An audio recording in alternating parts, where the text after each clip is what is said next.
If that's the case, has the time come? Is this happening also because of too much dependence on fossil fuels? Can renewable energy sources, renewable energy platforms help us any?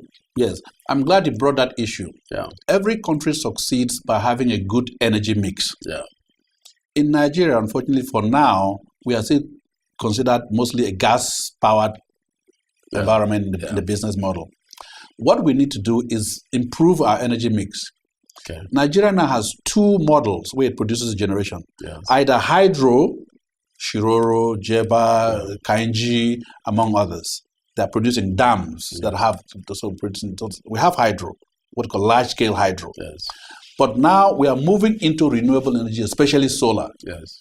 Within the last 18 months, the government has signed up about 14 companies that are producing over 1,000 megawatts within the next 2 years to provide solar, mostly in northern states. To produce, because they are new. They are new contracts. Yeah, they are new contracts. Okay.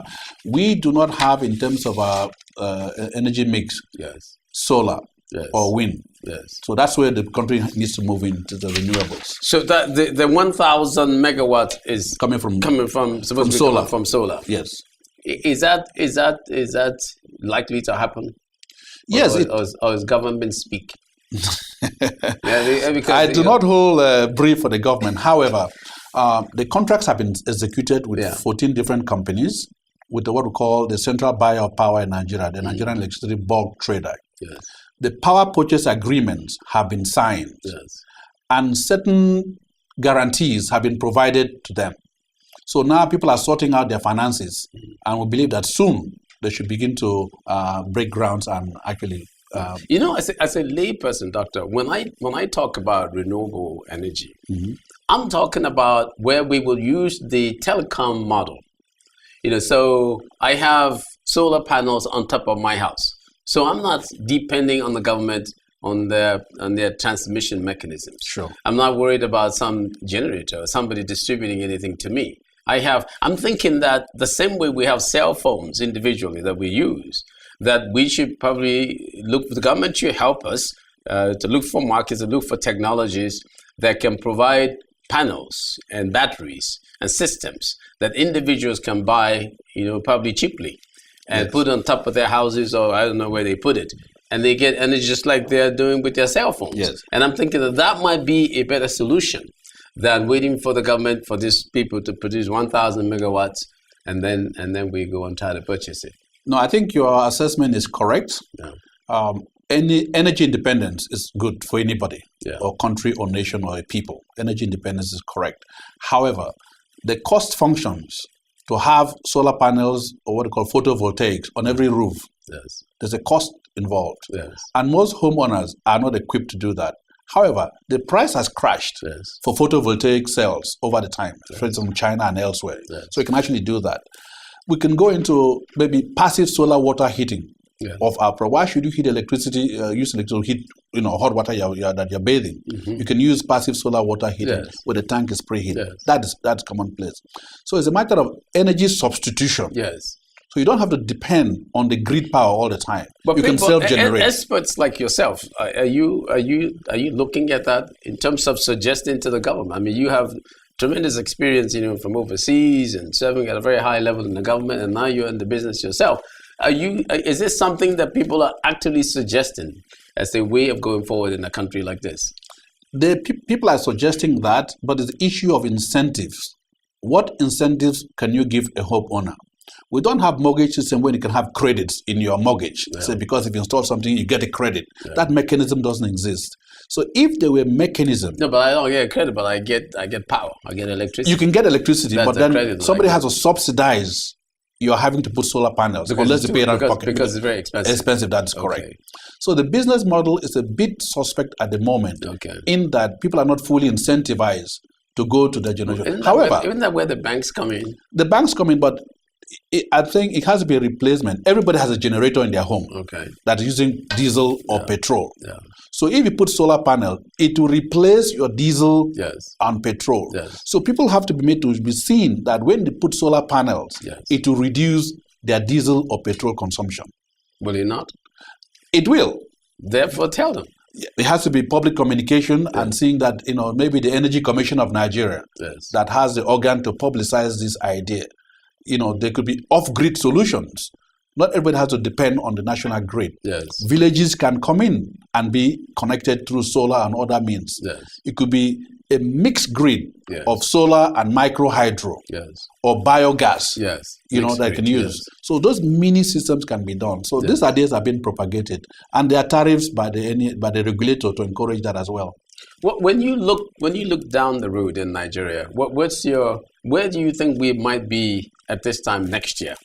Will we have energy sufficiency by this time next year? The issue of energy is that a funny question?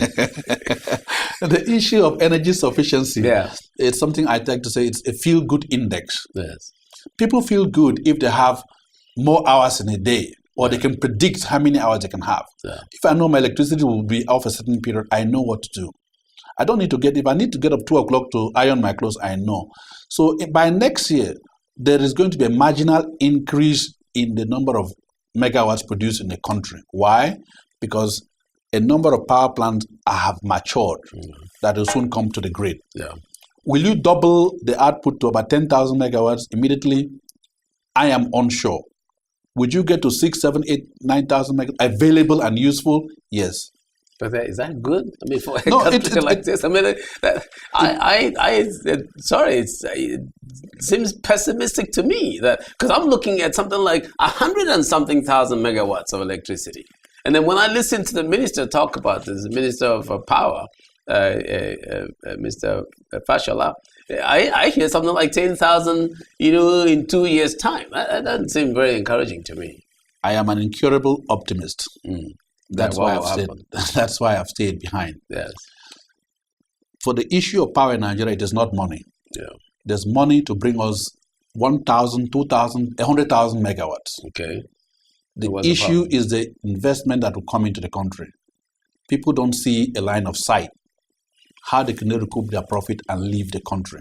This is the main issue. We have the people. We have nearly 200 million people. People can consume the power, and we can generate up to 100,000 megawatts. There's no issue. What's the issue? The issue, will the people bring in foreign direct investment? Will they take the money out? Are even the local banks, do they still have the capacity to absorb the money? There's something called single and sector obligor limits. Most of the banks in Nigeria are tapped out, lending to the energy sector. Yeah. But also, because the payment record is not very good, there's something called moral hazard of lending. Yeah. Because if I have an issue that the money I gave you before, you haven't paid me. Yeah. Even if I increase the interest rate to 40%, you still want to borrow, I can be sure you are likely to fail. This issue of moral hazard of lending is preventing new capital from coming in. What's the source of the moral hazard? Is from on the distribution side, that is from the discos not getting their money, or is it from the Gencos not being paid by the government? It's from us. Who else? The consumer. That's the consumers not paying the discos. The payment history, unfortunately, I'm afraid, is not very good.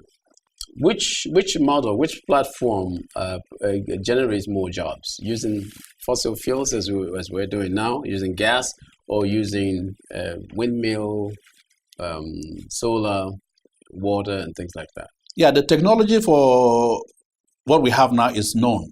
So the new jobs will come from the renewables. You have people who can put windmills, you have turbines, you have blades, you have maintenance. So this will create new employment. Yeah. That's what I'm saying. The moment you encourage this sort of new adoption of technology, it increases your pool and your disposable income is also increased. If your disposable income increases, then government support will also go down in terms of what services are available to the people. So I think the new area of renewables will attract more jobs, more training, more capacity building, and it will help. It will win. Down the way you said, is it cheaper than going? Will it lower the cost ultimately to the producer? To the consumer than what we have now? I think it's down the way. Yeah, down the road it's going to be a mix. Okay. The moment a country improves the energy mix, it's good for the balance. No, but let's say that we find that it's cheaper if I use solar, no matter where it comes from, versus if I use gas. I'm just asking, is there such a thing as cheaper to the consumer to get solar type energy than to get coal-powered energy or gas-powered energy. Naturally. Then why, in that case, then nobody would be doing because if you're a consumer, buying from this side. It's true. If you're a consumer, it's easy for you to put up a solar panel and produce from solar. You can easily create a solar farm. Yeah. The same 1 hectare will give you 1 megawatt. Yeah. So it's a matter of using your land. So you don't need to go and buy fuel. The only difference is solar and wind. The fuel is air or the sun. Yeah. It's a matter of, if you have the scale, where the economics of scale always brings down the cost of production. So the whole community is doing it together. Exactly. Now you now have scale as opposed to one person. Yes. Once your scale is up, your prices go down. On that note, I want to thank you so very much. My pleasure. Always wonderful talking to you. They're wonderful. Great job. Thank you. Thanks.